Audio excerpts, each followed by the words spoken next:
罗斯又一将领被解职了。就在上个月，俄总统普京在对太平洋舰队进行视察时，突然对外宣布解除舰队司令海军上将谢尔盖·阿瓦扬茨。好家伙，这是第几个被解职的上将了？那么到底是怎么一回事呢？接下来跟大兵一起来看一下。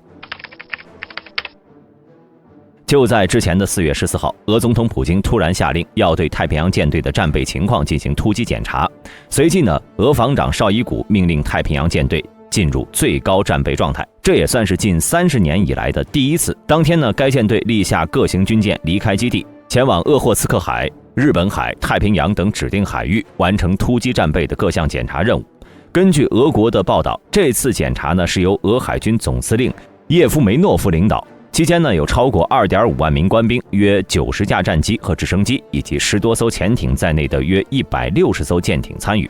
几天之后，在20号，俄国防部向外发布通报称，太平洋舰队指挥部和人员在极短时间内就完成了作战准备、作战部署和全套近远海区域作战训练任务。在检查期间，多用途的潜艇、反潜和攻击舰、岸基导弹系统同俄空天军远程航空兵部队、太平洋舰队航空兵部队进行战术配合，顺利执行了多套行动方案。对此，俄防长绍伊古声称，此次检查呢旨在增强俄军抵御海上入侵的能力。紧接着，重磅消息就来了。在20号当天，俄媒体向外透露，该舰队司令海军上将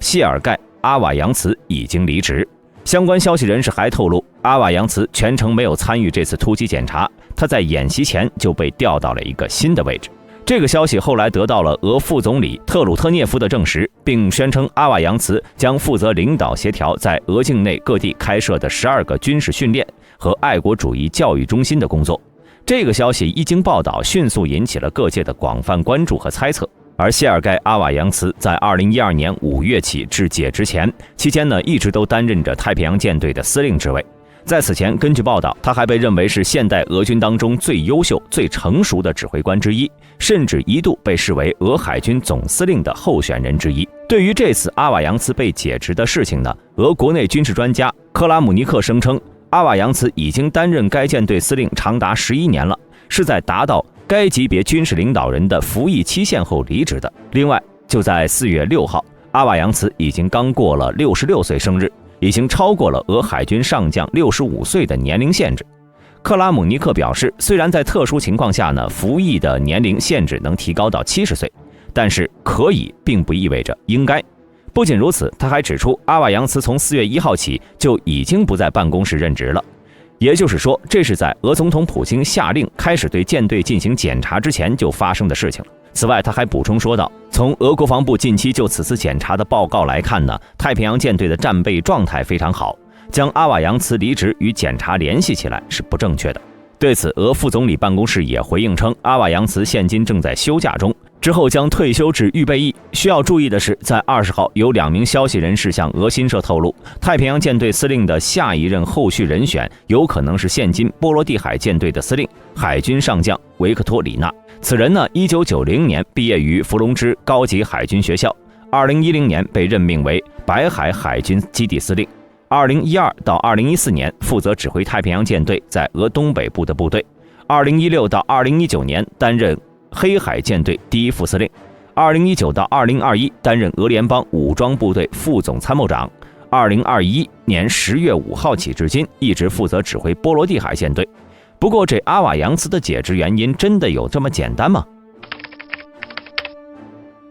其实阿瓦扬茨被解职的真正原因可能是屡次违抗普京的命令。根据俄国内媒体的报道，阿瓦扬茨一直在寻求保护他的手下不被派往前线，以防止他们成为炮灰。这位海军上将呢，曾多次拒绝或者破坏派遣他的士兵前往乌克兰作战的命令。据称，如果是在拒绝不了，那么他就会将手下纪律最差、最不靠谱的人派往战区。他对此前被迫前往前线的精锐海军陆战队惨遭损失感到特别的愤怒。根据2月份的消息，俄第155海军陆战旅在武赫达尔被击败。当时的俄媒体报道称，第155海军陆战队的31辆装甲车在对武赫勒达尔的袭击中被摧毁。早些时候，该旅成员还写了一封信，抱怨前线指挥官的绞肉机战术。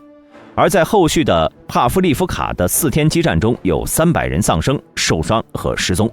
对此呢，随着立下部队的损失越来越大，阿瓦扬茨上将也是越来越不满。最近呢，更是公然违抗克里姆林宫的命令，表示在太平洋舰队不会再派兵前往乌克兰。同时呢，他还反对要求军舰、潜艇和辅助船只的水手组成步兵编队前往乌克兰作战的命令。对此，阿瓦扬茨给出的理由很简单：海军士兵经过的是海军专业技能训练，只适合执行海上舰队的命令。如果让这些士兵跑去陆地上，那就是大材小用，资源错配了。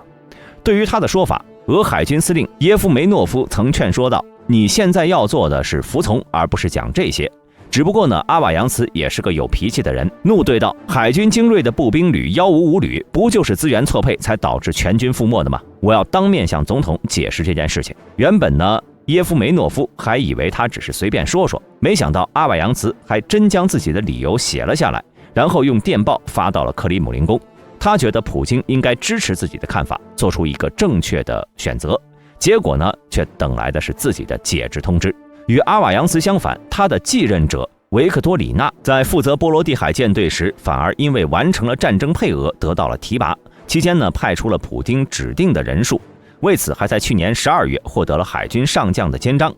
讲到这里啊，大兵不仅想起了俄乌战争持续的这1年多时间里，俄军数次更换前线总指挥，这是为何呢？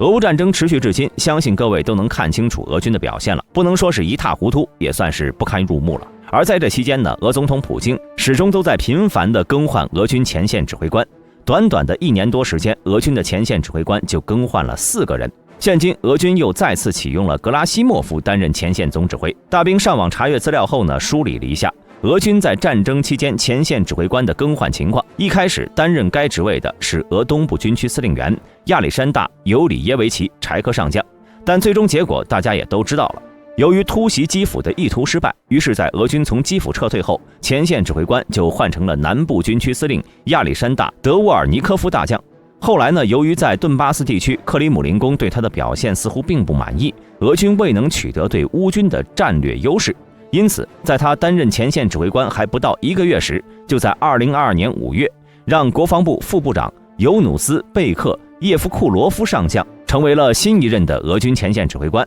但是他的表现依然很差。紧接着是在2022年10月，克里姆林宫再次下令，将由俄空天军总司令苏洛维金担任俄军前线总指挥一职，他的表现呢就好了很多了。继任后，苏洛维金主要采取了2招，其一，有序的后退，巩固俄军已经取得的成果，最大程度降低不必要的损失，例如赫尔松的撤退。第二呢，对乌境内采取导弹覆盖式打击，集中攻击乌境内的基础设施、能源设施以及重要的军事设施等等。在他担任前线总指挥的这段时间里呢，俄军的总体算是中规中矩，没有取得较大的战果，也没有取得较大的失败。只不过在2023年刚开始，俄军就遭到了重大的损失。按照俄国内媒体的报道，俄军被乌军袭击，导致其阵亡了60多人。但大兵认为真实数据应该比这个更多，因此在2023年1月11号，克里姆林宫宣布再次更换了俄军的前线总指挥。这次上任的是老将格拉西莫夫。其实按照道理来说，在战时频繁的更换前线总指挥是很不利的，甚至是兵家大忌之一。那么普京为什么总是这样操作呢？大兵这里简单分析一下。之前很多支持俄罗斯的人认为，俄军频繁的更换前线指挥官可能是为了锻炼队伍、锻炼人才，或者是让大家都有上场的机会等等。但以目前的战况来看呢，这种观点显然不太成立，因为俄军每次换指挥官都是因为前线战局不利造成的，往往是俄军打得不好、不行的时候，换人就开始了。因此，大兵猜测，普京之所以这样操作，核心原因有3点。第一，这些人打得的确不好，这一点呢很好理解。毕竟俄军在这场战争中的表现实在是让人无语，没有一点世界第2军事强国的风范。每当俄军出现重大失利、重大损失，或者没有完成既定任务的时候，也就到了更换指挥官的时候了。比如说围攻基辅失败，换人；新年遭受重大损失，换人。总之一句话，打得不好就换人。第二呢，或许在普京看来，前线指挥官并没有那么重要。在这期间，很多了解内情的人都分析认为，这场仗该怎么打、如何打、打往哪里，这些作战计划可能都是由普京亲自制定的。这就导致了2个后果。其一是前线的指挥官实际上是被遥控指挥的，在前线根本没有多少自主决定权。其二，普京可能会认为带着我的计划还能打成这样，简直是庸才，于是频繁的更换指挥官也就比较正常了。反正换谁去都一样，